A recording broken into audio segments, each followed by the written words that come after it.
को इंडिया गठबंधन का समर्थन मिलता हुआ नजर आ रहा है। इसमें टीएमसी, शिवसेना, यूबीटी और समाजवादी पार्टी ने दिल्ली चुनाव में आम आदमी पार्टी को अपना समर्थन दिया है। देखो, टीएमसी, समाजवादी पार्टी, शिवसेना, इनका दिल्ली में कोई औचित्य नहीं है।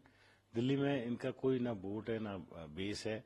रही बात कांग्रेस की, तो कांग्रेस और आम आदमी पार्टी का जो नेता है अरविंद केजरीवाल, ये वही नेता है जो अपने बच्चों की कसम खा के कहता था कि मैं कांग्रेस का समर्थन नहीं लूंगा। अब कांग्रेस में भी दूसरी तरफ ना नीति है ना नेता है, तो ये दोनों एक दूसरे के ही रूप हैं।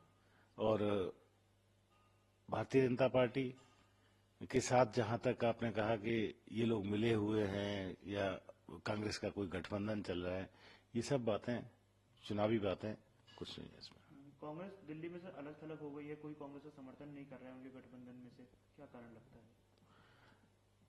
देखिए, कांग्रेस के साथ तो दुर्भाग्य यही है कि कांग्रेस पनपती है तो उसके साथ ऐसे लोग लग जाते हैं जो कांग्रेस को ही खत्म कर देते हैं।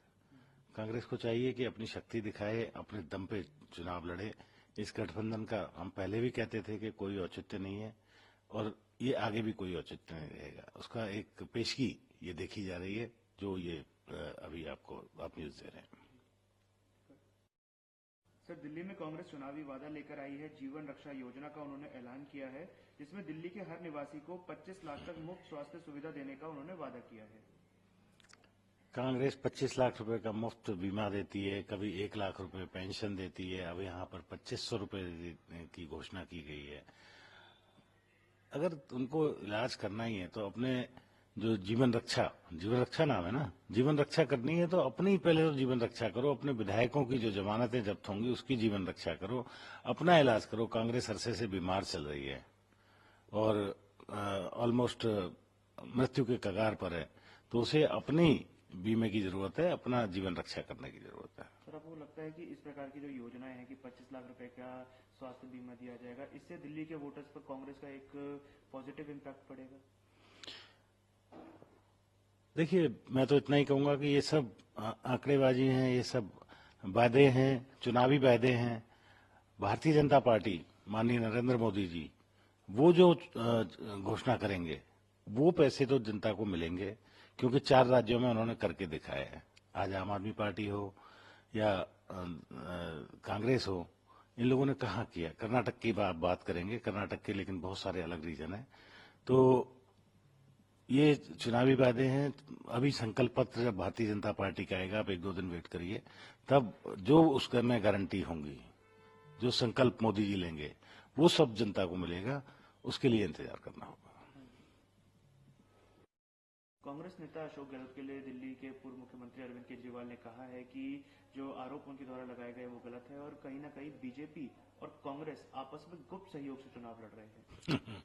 ये बहुत ही हास्यास्पद बात लगेगी सबको, बहुत ही इसमें कोई तथ्य नहीं है, बहुत हल्की बात है इस तरह का बयान देना। क्योंकि कांग्रेस और भारतीय जनता पार्टी मेरे हिसाब से 2 ही पार्टियां हैं जिनका आपस में चुनावी लड़ाइयां होती हैं। 60 साल उन्होंने राज किया कांग्रेस ने, अभी भारतीय जनता पार्टी 60 साल करने वाली है, तो उसमें आम आदमी पार्टी के साथ क्यों सहयोग करेंगे?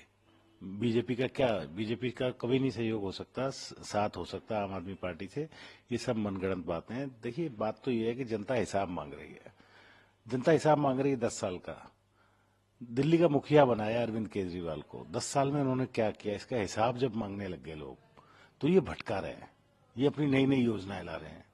कल सुबह मैं पार्क जा रहा था, मेरी फेसबुक पे वीडियो है, तो एक पंडित जी जा रहे थे हमारे जानने वाले, तो मैंने कहा कि पंडित जी अब तो 18,000 रुपए दे रहे हैं केजरीवाल जी आपको।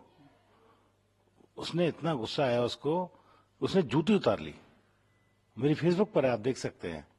कह रहा मेरे को 8 साल हो गए, 68 साल का हो गया, 8 साल से मैं 60 साल का जब हुआ था, 2,500 रुपए पेंशन जो आदमी नहीं दे पाया, वो 18,000 रुपए महीने कहाँ से देगा?